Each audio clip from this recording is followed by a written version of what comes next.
Elle se souvenait de moi et de mon diagnostic si douloureux. Elle m'a ausculté 3 fois et m'a dit finalement « Ce n'est pas possible, c'est impossible, ce n'est pas guérissable, c'est incroyable ».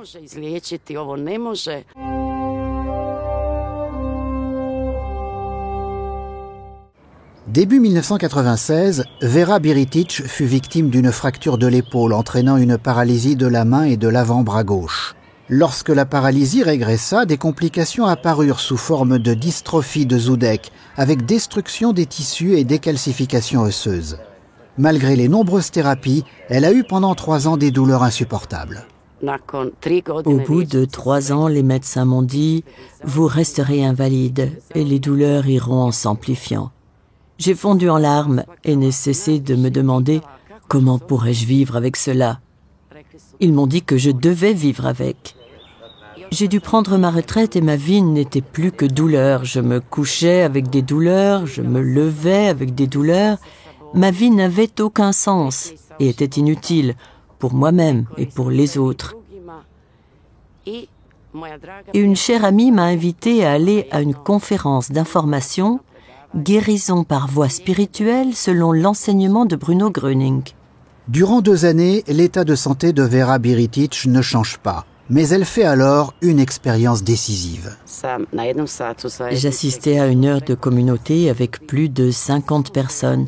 J'avais demandé à parler et en sortant, je me suis entendu dire « J'ai des Regelungen, je sens la haine en moi et le sentiment de ne pouvoir pardonner. La haine est un sentiment qui anéantit vraiment tout. » Je n'en avais pas du tout conscience.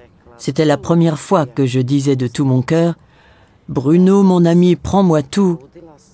Le lendemain matin, je me suis réveillée toute légère, l'âme libérée, et j'avais cette petite image en tête que pardonner, c'était excuser ce qu'on ne pouvait plus excuser. J'ai compris que pardonner, c'était se libérer des préjugés, de ses pensées à l'égard de celui ou de celle qui nous a blessés, et de lui envoyer à la place des pensées d'amour.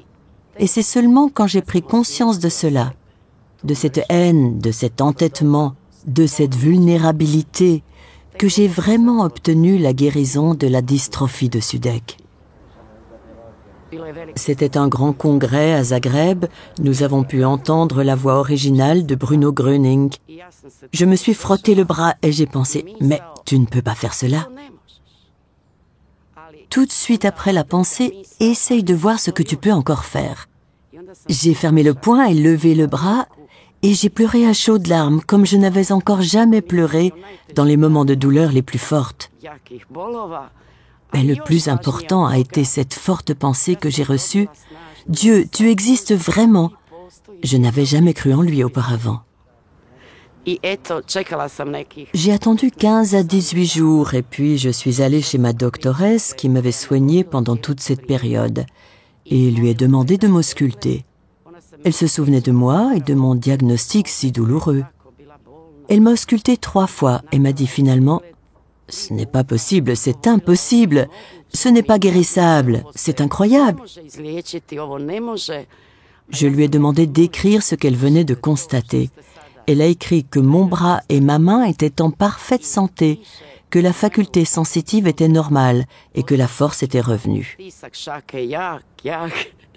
À partir de ce moment-là, ma vie a changé du tout au tout.